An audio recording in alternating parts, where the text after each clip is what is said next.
Like I mentioned, I used to work at a paint and sip studio. So I used to lecture in front of groups of 60 some odd people. And I think I'm just used to having a lot of eyes on me now. And that bothered me a lot for a very long time. And it took a lot of years of just being in front of people to make it Yeah. a little bit easier on me. My name is Ruth Poor. I recently received my MFA from the School of the Art Institute of Chicago. Um, Before that, I was there for a post baccalaureate certificate as well. I really liked the school and I wanted to stick around. And before that, I went to undergrad for religious studies. I went to Cornell College and then I graduated from DePaul University. I am from rural Indiana. I'm from Greencastle.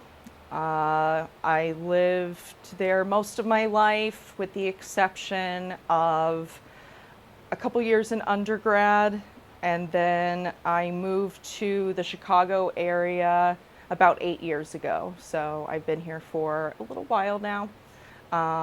Yeah, I like Chicago, but Indiana and the Midwest, it still really informs my work. Other than being a maker, I am an educator.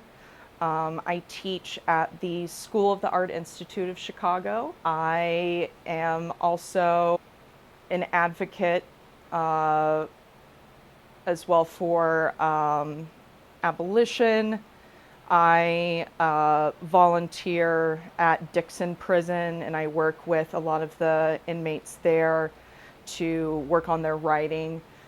So I'm interested in education and the intersections of recidivism, and I'm just interested in abolition in general.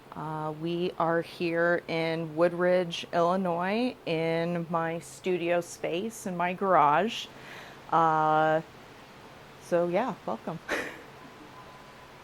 I think me being a maker, I'm concerned with the material properties of things, but I'm also leaving it open for experimentation and failure and a lot of different experiences that might not be strictly tied to being an artist. Although for me, I think they're the same things. I think they require all of those parts in order to be an artist. It needs to be not just your successes or things that are going your way, but your failures, your mistakes, your learning, your research. All of these things go into being an artist and a maker. So I think of them as being kind of one and the same. Like I mentioned, being from a split class town, there was DePaul University is in my hometown, and it's usually where a lot of rich North Siders from Chicago go to school. And I ended up finishing my degree at that school. So I'm quite critical of that environment. But growing up in Greencastle, there wasn't a lot of money in the school. I had a lot of the same teachers that my parents had. And if you've not had that experience before, it really affects the educational experience and environment one has.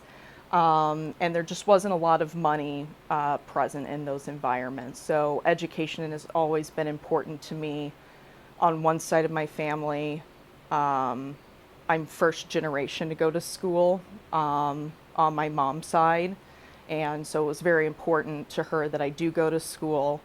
And then on the other side of my family, I'm a third generation woman to go to that same school at DePaul University. So it's very different experiences uh, on both sides of my family, my mom and my dad. And so education has always been there in some form or another, at least in the back of my mind. I'm very interested in high and low. I'm from a split class family, as well as a town that would be considered split class.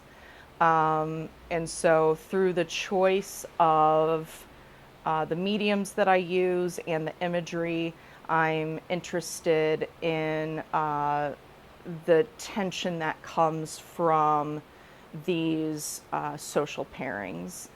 So I tend to use, for example, a lot of like toile de jour print, but it tends to be like, I'm just using this as an example, but a using imagery of like poor farmers, but then using the material to adorn a wealthy person's home. And I'm also interested in the pairing of high and low when it comes to the history of art making. Traditionally, painting tends to be at the top of that pyramid, and craft tends to be at the bottom. So I use a mixture of those mediums to further push that tension of what can exist in the same space with one another. Yeah. Yeah. Okay. They're also very small. So size for me is something I think about quite a bit.